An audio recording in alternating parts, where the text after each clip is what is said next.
Welcome in, everyone. Glad to see you all again. We're going to address, I think for the last time, for a while, the Delta Force Benghazi situation.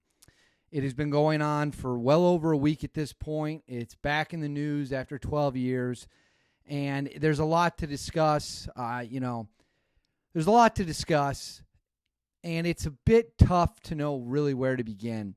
But before we get started, as always, please comment with your thoughts, like this video, subscribe. It helps our stories of American heroes, go out there, and we want to raise up everyone.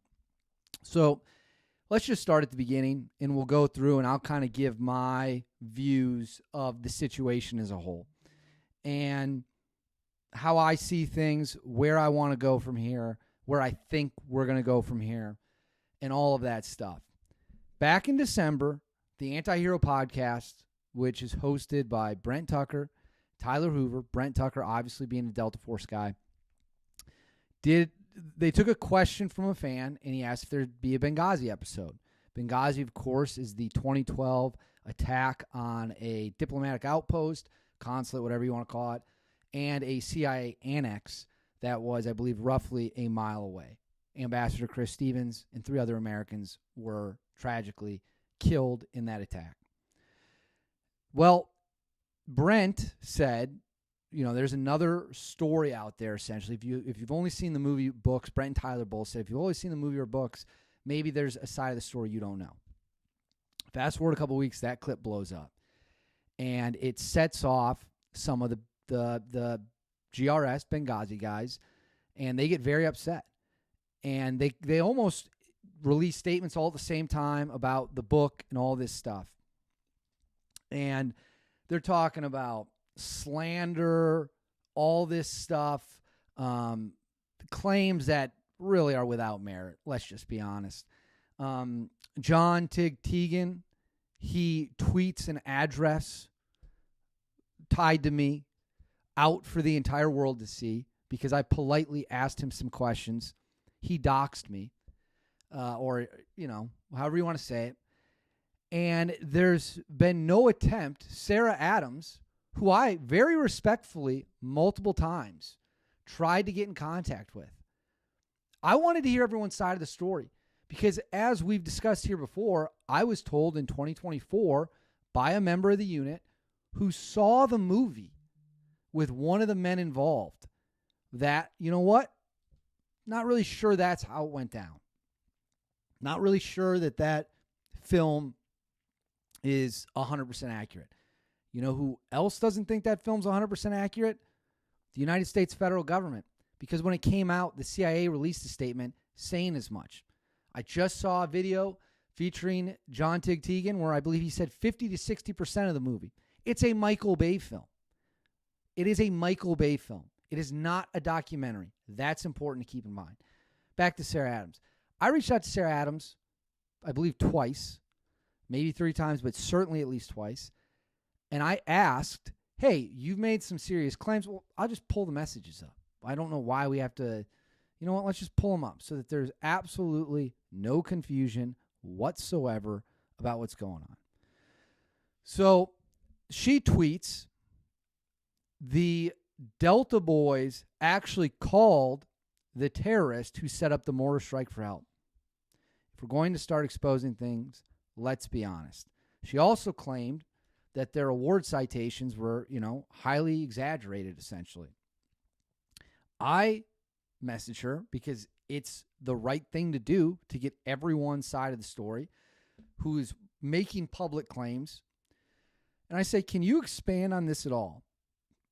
Also saw you tweet the award citation isn't accurate. How confident are you in that? That's a very respectful thing to say. That there was no aggression, no confrontation, no anger of any kind. Those are simple questions. The next morning, I messaged her on a Saturday night. The next morning, I said, Sarah, just circling back on this to see if you have any further details that can be added. Very polite, very professional, very straightforward. She blocked me. Wouldn't answer a single question. Blocked me. So we've got people who are talking about slander and all that nonsense. It's an intimidation tactic because nothing we've said is, I have not claimed anything at all that is not sourced to what someone else has said. It's not sourced to a video that's out there. It's legal in America to ask questions. Then they dox me. They share my address. An address they believe tied to me is, I guess, what I should say. Then I believe one of them shares a thing on Facebook accusing me of engaging in bad journalist tactics. What have I done that was wrong? Have I not reached out? Did I not reach out to Sarah Adams? Did I not reach out multiple times to John Tig-Tegan? And was I not met with vulgarity and inappropriate behavior? Inappropriate comments, I guess. Reaction I found to be inappropriate. Tweeting how these guys in Delta Force lied, made it up so that they could win awards. In order for that to be true, in order for you to believe that 2 Tier 1 operators got a plane, got to Benghazi, were then required to suspend logic and reality and believe that these guys didn't do anything that made an impact after they made the decision to go. Let's sit and think about that for a second. Does the logic of what I just said add up? That 2 Tier 1 operators would get into a crisis situation and then do absolutely nothing about it. Not only would they get into a crisis situation, they would leave the safety of Tripoli and then go to the Hornet's Nest where they easily could have been killed, and we're to believe they didn't make any significant impact. That's what we're being asked to believe. We're being asked to believe they fabricated it, that they lied about it. Well, I'm going to tell you right now, the logic there doesn't add up. And I asked the Army.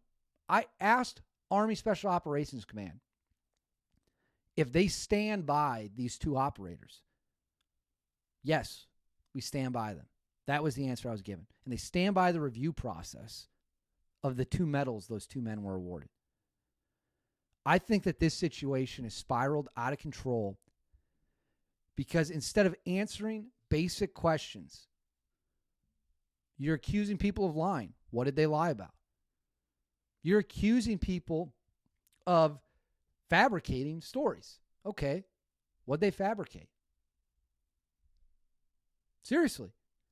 I've given everyone the opportunity to talk. I'm maybe one of the most easily reachable people you'll ever know about. My email is floating all over the internet. You could just Google David Hookstead email and probably find it. My DMs are open. I respond to people when they reach out politely, professionally. And now, because I ask simple questions, we've watched what I consider to be an orchestrated effort to shut that down. Seriously. Why has no one answered any of these questions? Why has Sarah Adams not answered my questions? They were asked, I read them word for word. I don't even care if I share a screenshot of my DMs. John Tig-Tegan did share screenshots of his DMs. Was I unprofessional in those? No. I stand by the belief that I'm not going to suspend reality. I'm not going to believe guys fabricated things without proof. I've spent a lot of time talking to people on the Army side of this. They've all got pretty much the exact same version of events. And they've got a lot of questions of their own. I think that people reacting over the top to questions, in my opinion, is not normal behavior. They could have explained something and said, well, here's the answer to the question you're looking for. And I could have said, oh, how didn't I see that? That makes perfect sense. Instead, we've resorted to intimidation tactics. We've resorted to just refusal to engage. If everything in that movie is 100% true, come out and say it's 100% true. Seriously. Put it on the record. Problem with that is the government has already kind of said that it's not a documentary. I believe was the exact quote. It's a Michael Bay action film. Good movie, by the way. It's a good movie. It's a good action movie. So I've done everything I think I can do on this. I've been incredibly fair. I've given multiple people the opportunity to talk.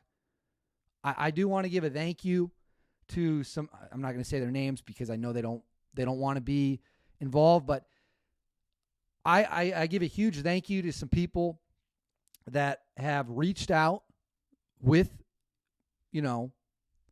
really good information, really good sourcing. They put me in contact with this person, who's put me in contact with that person, who suggested I go speak to this person. I want the truth. I want the truth of what happened September 11th into the morning hours of September 12th in 2012. The whole truth. Not snippets of it, not parts of it here, not this version of it over here. The whole thing. I'm confident in the information I've received about what happened that night. I really am. I'm 100% confident in it. It's also not my place to risk escalating a situation that, quite frankly, got to a place it never should have been. And if simple questions were answered in a professional manner, if men engaged back and forth, Sarah Adams had answered those questions, we wouldn't be here right now. That's a fact. And instead, it's blown up out of control. And I want to know your opinion. Do you think the behavior we've seen exhibited over simple questions about what happened that night is appropriate? So, I don't. I have never responded that way ever to anyone who's asked me a question. I don't care what the question is. I don't care how offensive the question is. You ask me a question, I'll give you an answer. And if I don't know, I'll say I don't know. Talking out here about we're doxing people, we're posting addresses online. Why are they so desperate to use these tactics? Why are they in a situation where instead of a back and forth, this is how we're going to let this go? They don't want to say anything, so be it. Everything comes out eventually. Everything comes out eventually. I think this story will too. In fact, I would bet just about anything that it will. And when it does, people had better pray and hope that the version they told is 100% true, and they never made comments in podcasts, other interviews, social media. They better hope that everything they said was on point. Because at this point, enough's been said that if it comes out and there's differences, it's going to be real hard for people to explain that. That's my theory. I don't know. I don't have access to the classified information. I don't have access to classified reports, classified drone footage. I don't. Obviously, why would I? So anyways, I've done everything I can do on this. I don't believe for 1 second, not 1 second, and I'll address it right here to close it up. I don't believe for 1 second 2 Delta Force operators showed up in Benghazi and did absolutely nothing. I don't believe it. Until evidence can be shown that that's the case. And I have a feeling that evidence, we might never see it because maybe it doesn't exist. I don't know. If it does exist, show it to me. I'll analyze it. I'm a fair-minded dude. I've given everyone their opportunity to speak.